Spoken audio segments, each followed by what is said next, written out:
ये कहानी आशापुर नाम के एक छोटे से गांव की है। आशापुर गांव के लोग साधारण जीवन जीते थे। इस गांव में ज्यादातर किसान थे जो अपनी आजीविका के लिए बारिश पर निर्भर रहते थे। इसी गांव में रामू नाम का एक किसान रहता था। रामू मेहनती और ईमानदार था, लेकिन वह हमेशा अपनी किस्मत को कोसता रहता था। और आखिर कोसे भी क्यों ना, रामू बहुत मेहनत करता था, परंतु उसकी फसल कभी समय पर नहीं पकती, और जब पकती तो बारिश या सूखा सब बर्बाद कर देता। यह कहानी उसकी बदकिस्मती और एक अद्भुत मोड़ की है। एक दिन इसी तरह काम करने रामू सुबह सुबह अपने खेत पर पहुंच जाता है।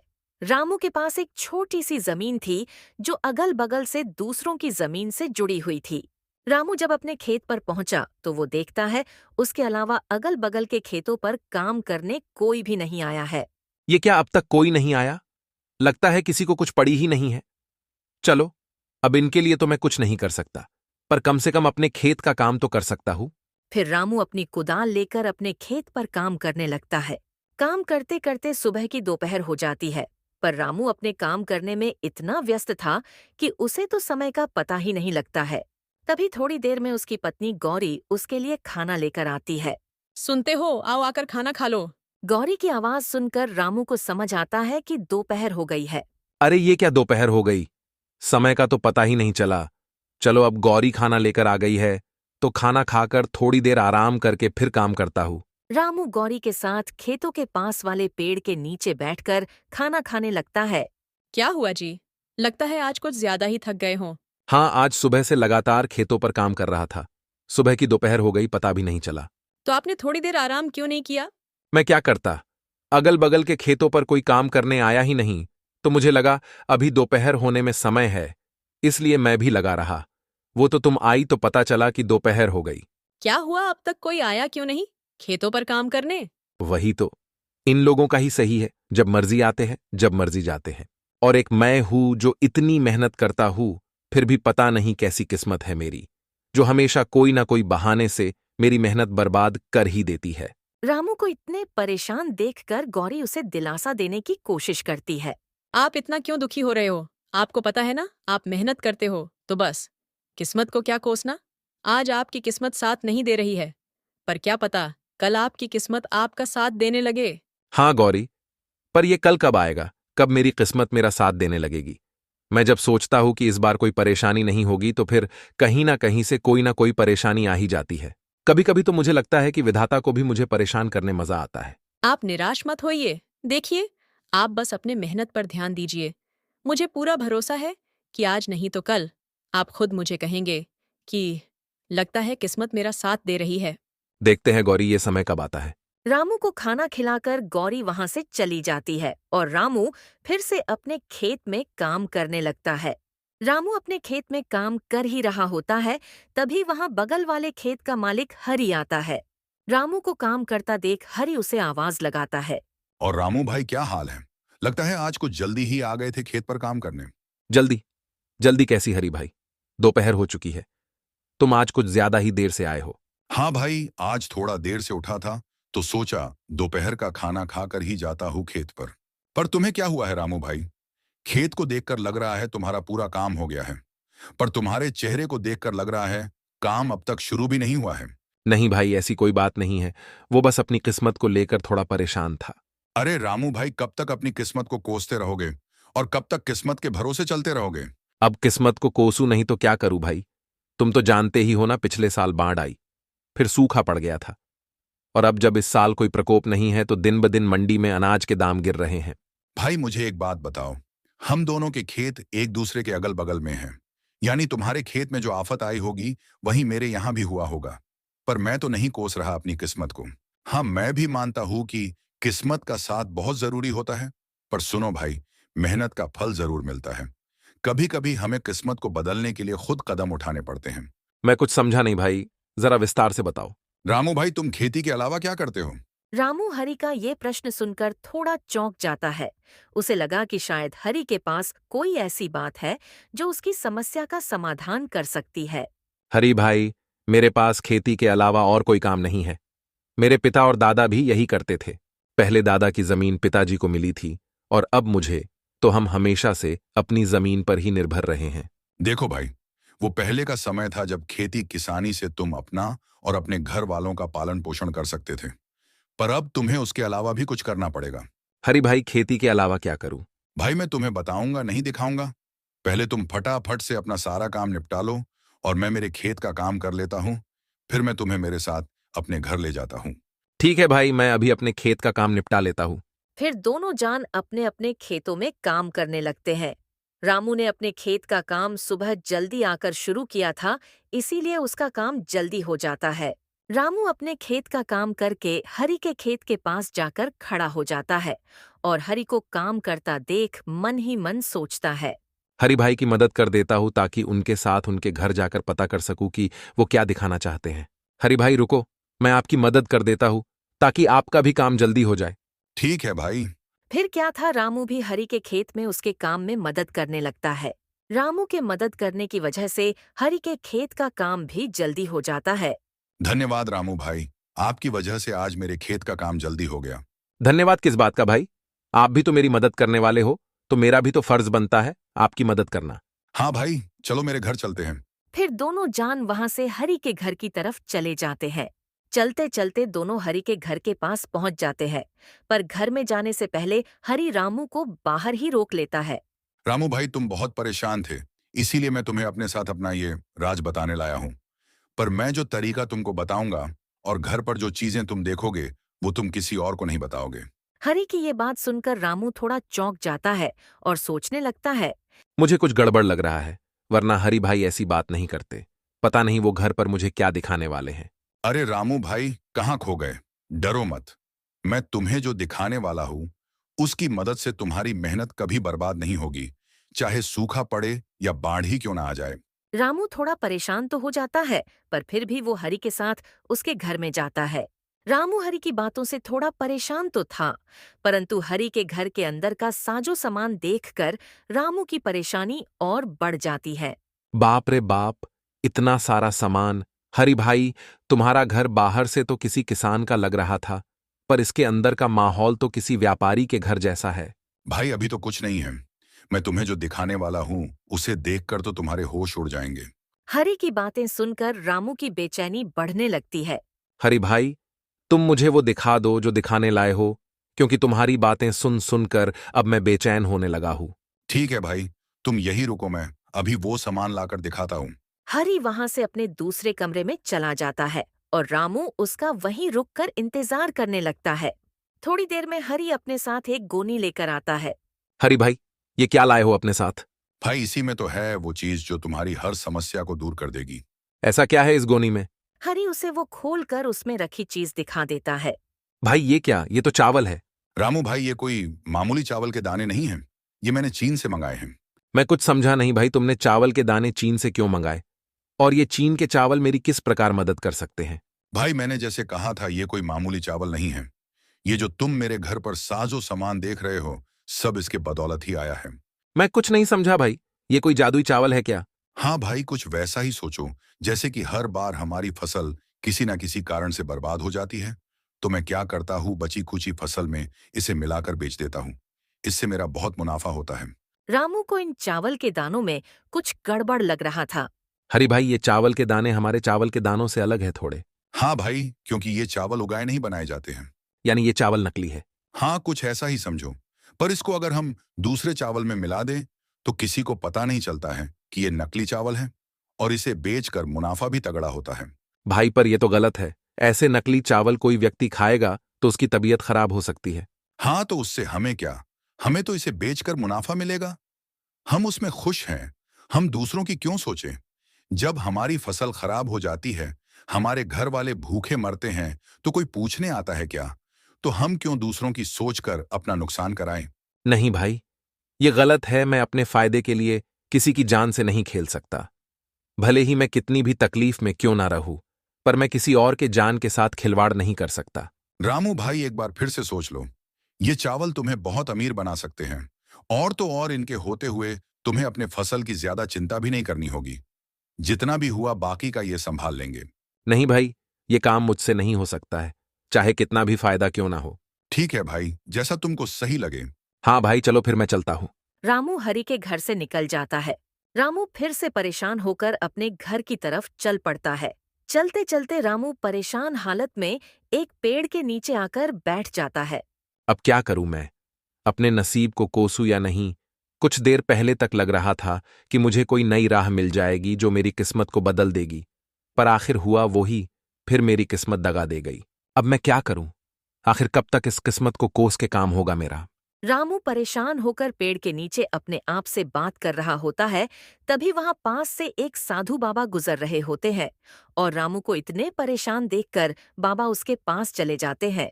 क्या हुआ बेटा? इतने परेशान क्यों हो? कोई तकलीफ है क्या?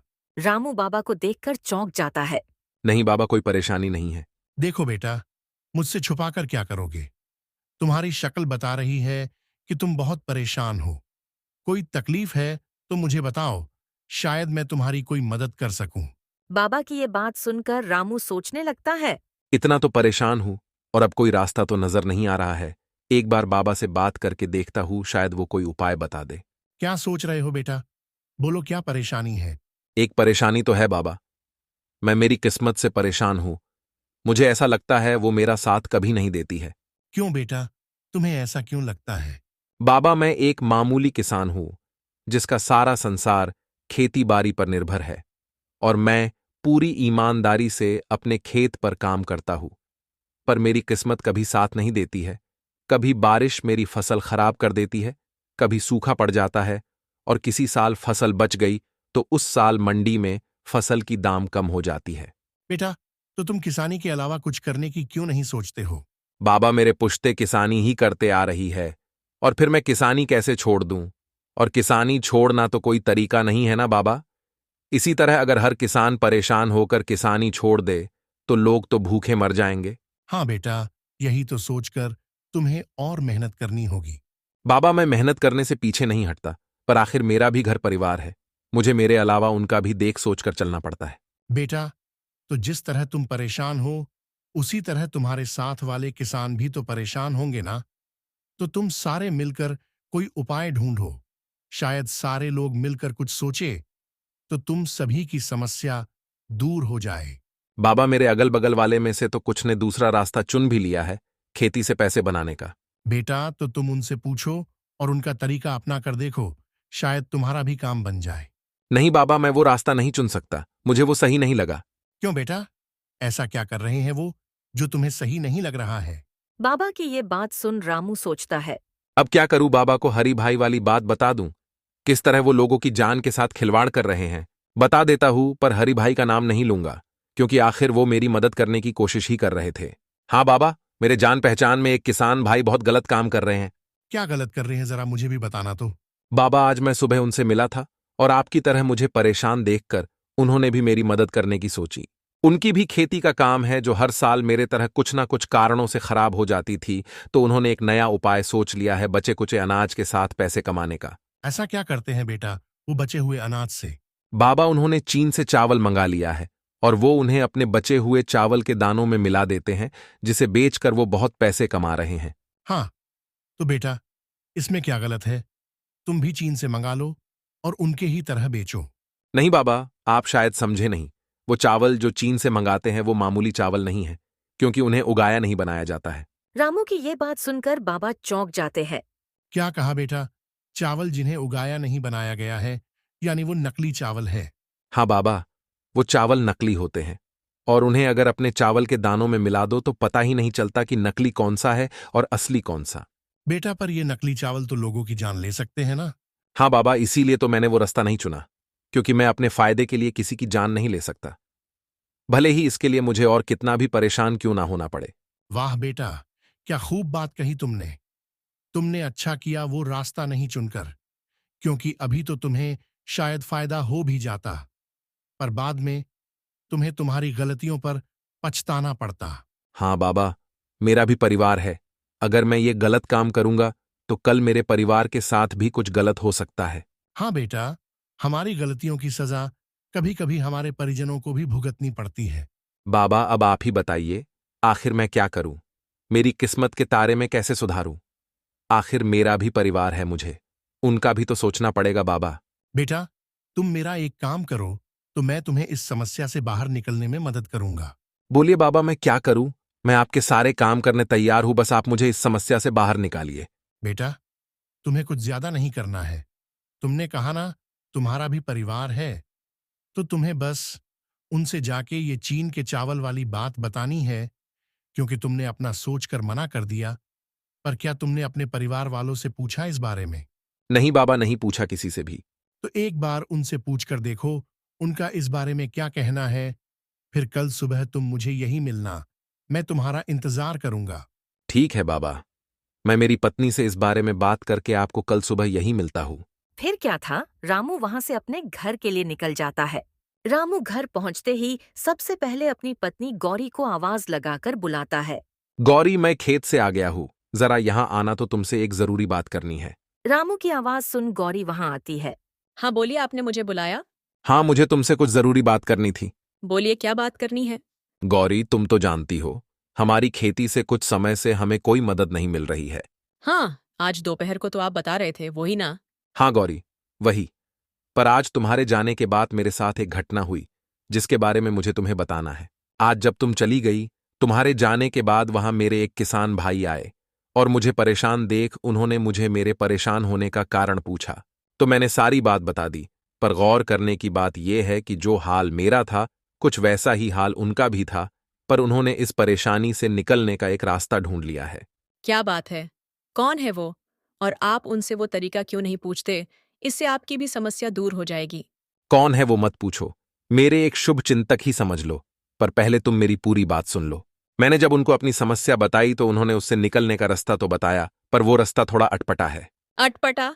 ऐसा कैसा तरीका है, मुझे बताइए जरा, मैं भी तो सुनो। जैसे मेरी फसल कभी बारिश की वजह से खराब हो जाती थी तो कभी सूख जाती थी, वैसे ही उनकी भी हालत थी। पर अब वो चीन से चावल मंगाते हैं। क्या कहा? चीन से चावल? हाँ गौरी, वो चीन से चावल मंगाते हैं और फिर उनको अपने पास बचे हुए चावल के दानों में मिला देते हैं और बाजार में बेचते हैं। इससे उन्हें बहुत फायदा होता है, और किसी को नहीं समझता कि असली कौन सा है और नकली कौन सा। रामू की ये बात सुनकर गौरी थोड़ा आश्चर्य में पड़ जाती है। मैं कुछ समझी नहीं, असली चावल नकली चावल? हाँ गौरी, चीन से लाए हुए चावल नकली चावल होते हैं। उन्हें उगाया नहीं बनाया जाता है, और वो काफी सस्ते मिलते हैं। उन्हें सस्ते में लाओ और अच्छा मुनाफा कमाओ। पर नकली चावल तो खाने में जानलेवा साबित हो सकते हैं, तो ये तो बहुत गलत बात है, अपने मुनाफे के लिए किसी की जान लेना। हाँ, मुझे भी ये गलत लगा तो सोचा एक बार तुम्हारी भी राय लेकर देख लेता हूं, क्योंकि मेरी इस परेशानी से तुम भी तो परेशान हो, और सिर्फ मेरे मना करने से अच्छा है एक बार तुम्हारी भी राय लेना मुझे सही लगा। नहीं जी, हम एक बार के लिए भूखे सो जाएंगे, पर किसी के साथ ऐसा धोखा करके पैसे कमाना बहुत गलत होगा। आज हम चैन से सो जाएंगे, पर कल उन गलतियों का भुगतान हमें किसी न किसी तरह चुकाना ही पड़ेगा। गौरी की ऐसी बातें सुनकर रामू बहुत भावुक हो जाता है। वाह गौरी, मुझे आज तुम पर बहुत नाज हो रहा है, क्योंकि तुम भी बिल्कुल मेरी तरह सोच रही हो। चलिए ये सब बातें छोड़िए, इन गलत बातों को अपने ऊपर हावी मत होने देना। आप और मेहनत कीजिए, देखना बहुत जल्द आपको कामयाबी मिलेगी। फिर क्या था, गौरी की ऐसी बातों ने रामू का हौसला और बढ़ा दिया था। फिर अगली सुबह रामू बाबा से मिलने अपने घर से निकलता है। रामू जब वहां पहुंचता है तो बाबा वहां नहीं होते हैं, और बाबा को वहां नहीं पाकर वो थोड़ा मायूस हो जाता है। ये क्या, बाबा तो यहां नहीं है? अब क्या, कहां से मिलेगा मुझे मेरी परेशानी का हल? रामू अभी अपने आप से बातें कर ही रहा होता है, तभी बाबा अचानक से प्रकट हो जाते हैं। आ गए बेटा तुम।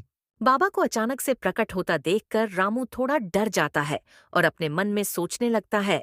बाप रे बाप, ये तो कोई मायावी बाबा लग रहे हैं। अभी के लिए मेरा यहां से निकलना ही सही रहेगा। अरे बच्चा, डरो मत। ये तो मेरी एक छोटी सी शक्ति है, मैं कोई मायावी नहीं हूं। नहीं बाबा, मैं डरा नहीं था, बस थोड़ा चौंक गया था। बोलो बेटा, क्या तुमने वो काम किया जो मैंने तुमसे कहा था? हाँ बाबा, मैंने मेरे पत्नी से उन चीन के चावल के बारे में बात की और उसे ये भी बताया कि इनसे हमें बहुत फायदा होगा।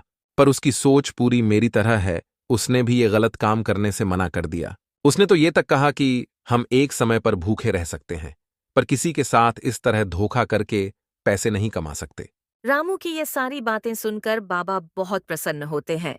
ये तो बहुत अच्छी बात है बेटा कि तुम्हारी घरवाली की सोच बिल्कुल तुम्हारी तरह है।